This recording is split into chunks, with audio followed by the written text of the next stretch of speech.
Correspondência com o Evangelho como me foi revelado de Maria Valtorta. Capítulo 609.914. 27 de março de 1945. 609.9 O povo, a começar pelos sacerdotes, os escribas, os fariseus, os saduceus, os herodianos e semelhantes, procuram espaço para fazerem uma espécie de espiral, subindo pela estrada escarpada, passando ao longo da última elevação e descendo pela outra rua, ou vice-versa. E enquanto vão passando aos pés do monte, pela segunda pracinha, não deixam de oferecer suas palavras blasfemas como uma homenagem ao moribundo. Todas as torpezas, todas as crueldades, todo o ódio e toda insânia de que são capazes os homens com a língua, são amplamente pronunciadas por essas bocas infernais. Os mais cruéis são os membros do templo, ajudados pelos fariseus.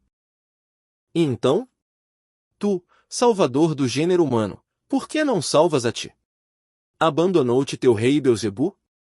Ele te renegou, gritam os sacerdotes. E um bando de judeus diz: Tu, que não há 5 dias, com a ajuda do demônio, fazias dizer ao Pai: que ele te teria glorificado, como é que nunca o fazes lembrar que cumpra a sua promessa? E 3 fariseus dizem: Blasphemer. Salvou aos outros, como ele dizia, com a ajuda de Deus. E não consegue salvar-se a si mesmo. E queres que se creia em ti? Então, faze agora o milagre. Não tens mais poder, hein? Agora estás com as mãos pregadas e estás nu. E uns saduceus e herodianos dizem aos soldados: Cuidado com a feitiçaria, vós que apanhastes as vestes dele.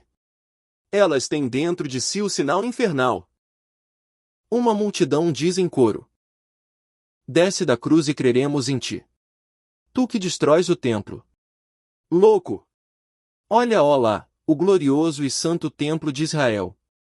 Ele é intocável, ó profanador. E tu estás morrendo. Outros sacerdotes dizem: Blasfemo! Tu, filho de Deus? Então, desce daí agora. Fulmina-nos, se és Deus.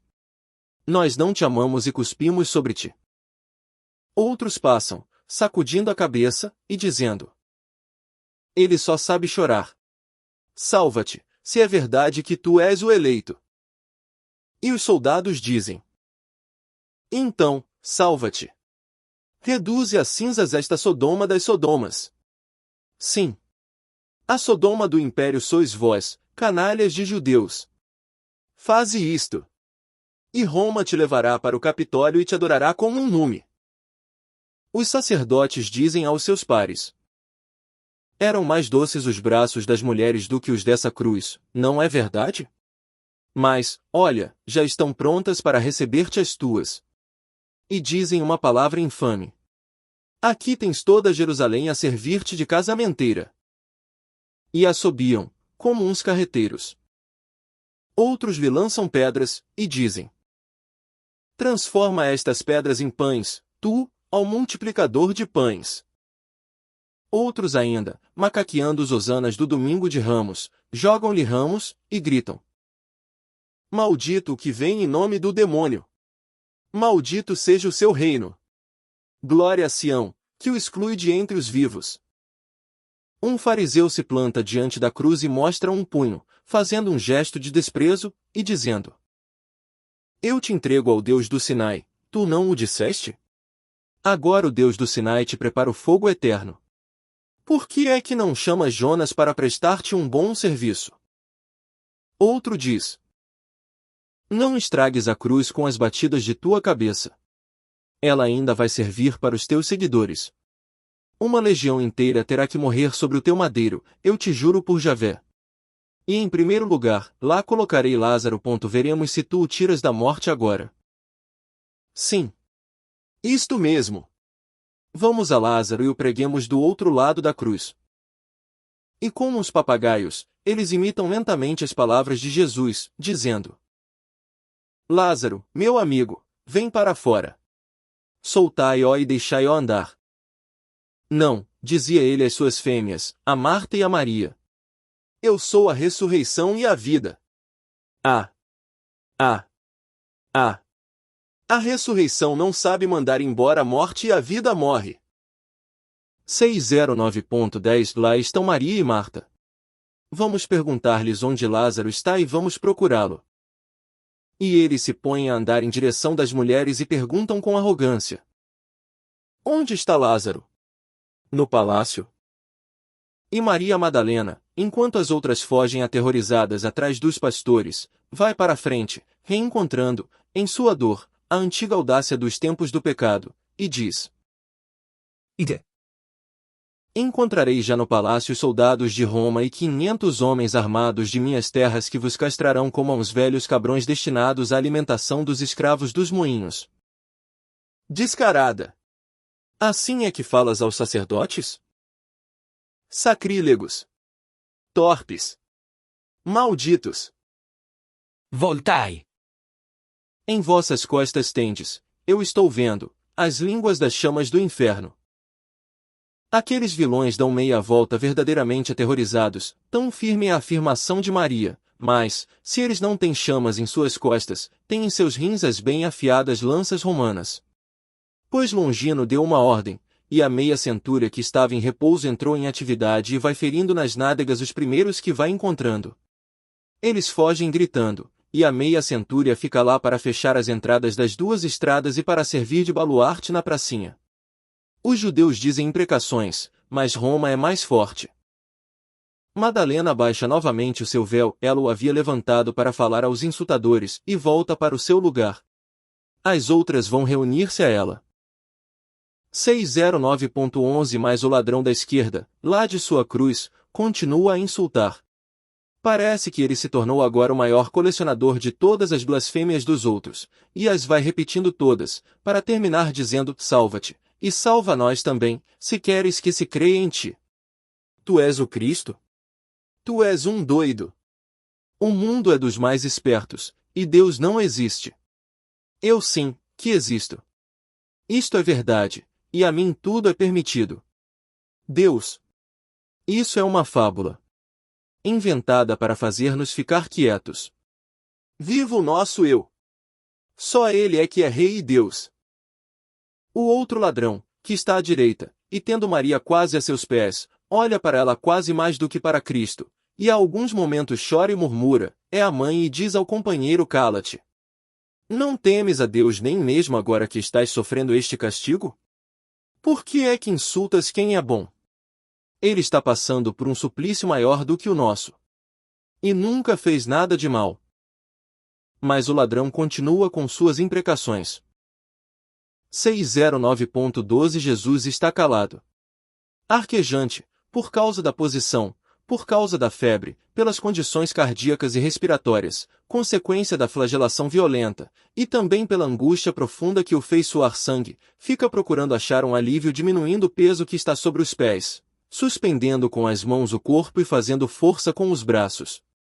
Talvez ele esteja fazendo assim também para atenuar um pouco a dor da cãibra, que já lhe está atormentando os pés e que se prenuncia pelo tremor muscular. Mas esse mesmo tremor está também nas fibras dos braços, que estão forçados naquela posição, e que já devem estar gelados em suas extremidades, porque estão colocados mais para cima e abandonados pelo sangue que, com dificuldade, está chegando até os pulsos, e que fica pingando pelos buracos dos cravos, deixando os dedos privados da circulação. Especialmente os da mão esquerda, que já estão cadavéricos e sem movimento, dobrados para a palma. Até os dedos dos pés dão sinais do seu tormento, em primeiro lugar os dois grandes, talvez por terem ficado menos lesados os nervos deles, e eles ainda se levantam, se abaixam e se afastam dos outros. Seu tronco também nos mostra todo o seu sofrimento com o movimento, que é acelerado mas não profundo, e causa-lhe fadiga em vez de dar-lhe alívio. Suas costas, mais largas e mais altas do que as dos outros, pois a estrutura do corpo dele é perfeita, estão dilatadas além da medida, por causa da posição tomada pelo corpo e pelo edema pulmonar, que certamente se formou em seu interior. E, assim sendo, não servem para atenuar o esforço respiratório, a tal ponto que o abdômen tem que ajudar, com os seus movimentos, o diafragma, que pouco a pouco também vai se paralisando.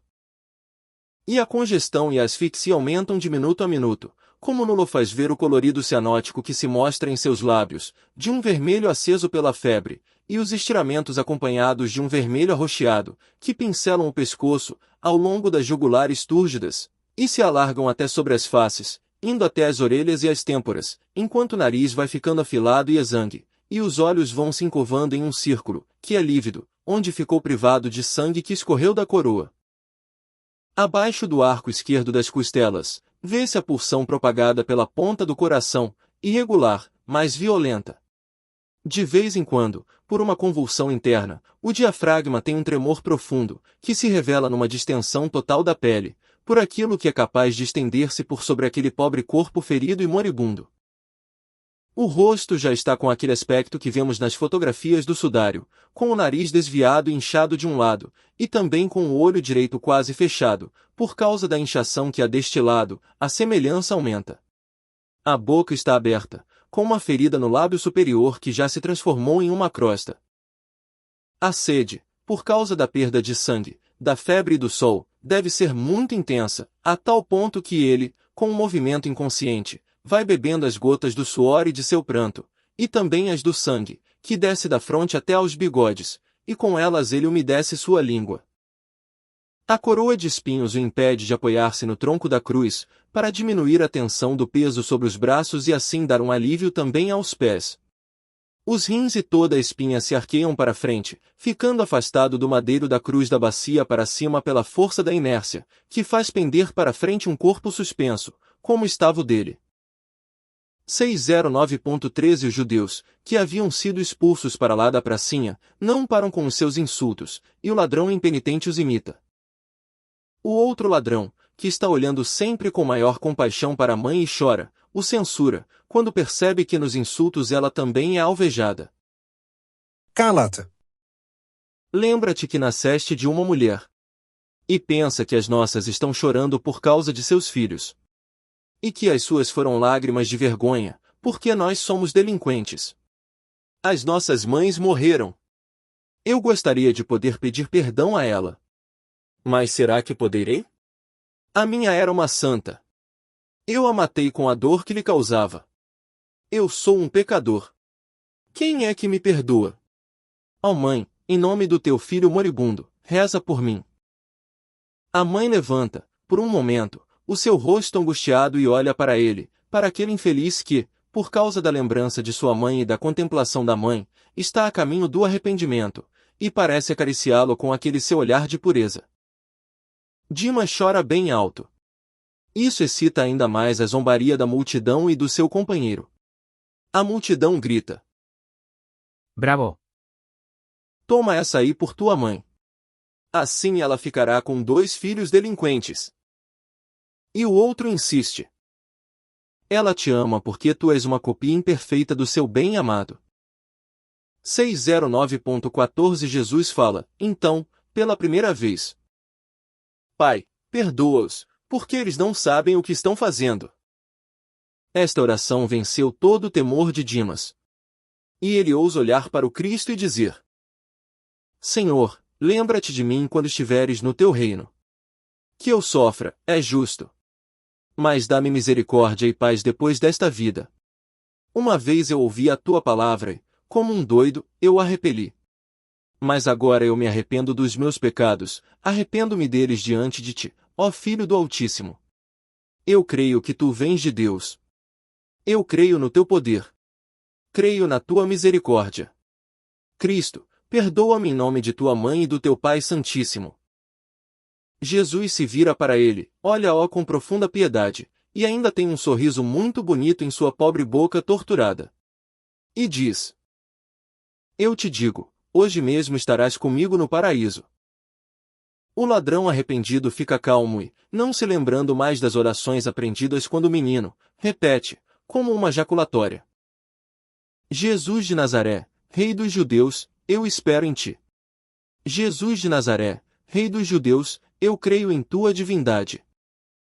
O outro continua blasfemando: